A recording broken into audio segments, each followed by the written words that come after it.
Here to talk more about George Martin, we have Ellis Cashmore, Professor of Sociology at Aston University, author of the book Celebrity Culture. Ellis joining us from Tampa in Florida. Lucky fella. Guys, to have you on board as ever, Ellis Cashmore. Great to see you. George Martin and the Beatles. Tell us how they met.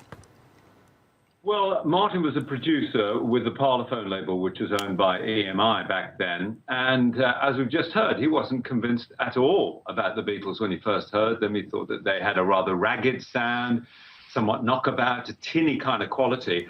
But he enjoyed their company and shared their sense of humour. So he said, OK, I'll give it a go. If you listen to me, because I do want to make some very explicit recommendations on how you should change your music. And they listened to him and he got their confidence. And of course, I think over the years, he really began to play a bigger and bigger part in shaping the music. Now, we've heard how he introduced strings to a lot of their numbers. I think the Beatles themselves, perhaps McCartney apart, were a bit hesitant about this. But gradually they accepted that he was giving the Beatles a very distinctive sound, which separated them from the endless other bands that were around at the time. So for people who don't know about music, and I'll include myself in this category, the producer is someone who is almost equally as important as the musicians. It depends. Some artists just have a mission for the world, and they will dictate to the producer the sound that they hear in their heads, as we've just heard the phrase.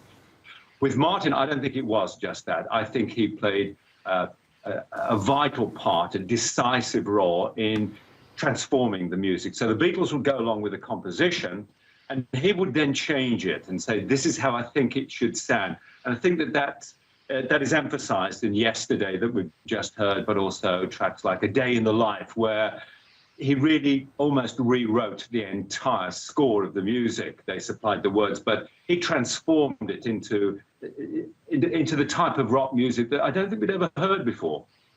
I mean, certainly the whole canon of works by the Beatles, from the early stuff, the early sort of Mersey beat kind of stuff, to the more experimental things. Would you say that George Martin was very much central in how that developed, central in how it all turned out? I think you've got it in one there, Mark, because I think as the Beatles developed, he took a bigger and bigger part in how they developed. Not simply with the introduction of strings, because he wasn't a lush arranger. The strings were spiky. They actually meant something. John Lennon didn't particularly like this kind of intrusion initially, but then he began to see the value. McCartney, on the other hand, embraced Martin. And of course, as the Beatles' catalogue expanded, so Martin became a bigger and bigger part. Of course, eventually, they did have a bit of a fallout during the making of their final album, Let It Be, and Phil Spector took over and finished the production, something which angered Martin.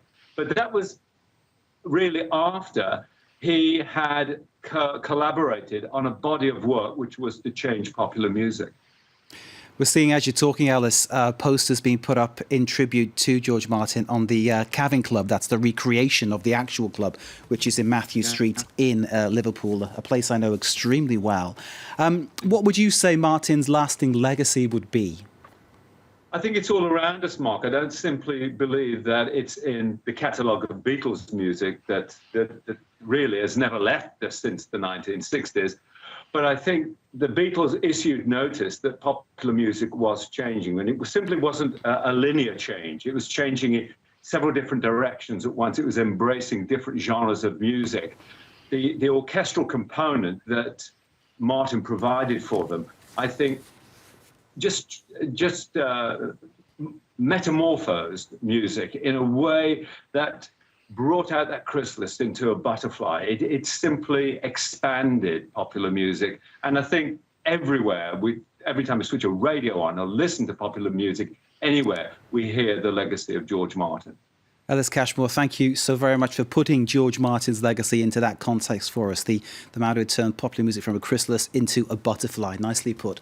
Ellis Cashmore, Professor of Sociology at Aston, and of course, author of Celebrity Culture, and I think in many ways the expert on all popular culture aspects across the world. Thank you so very much for joining us. We appreciate your time.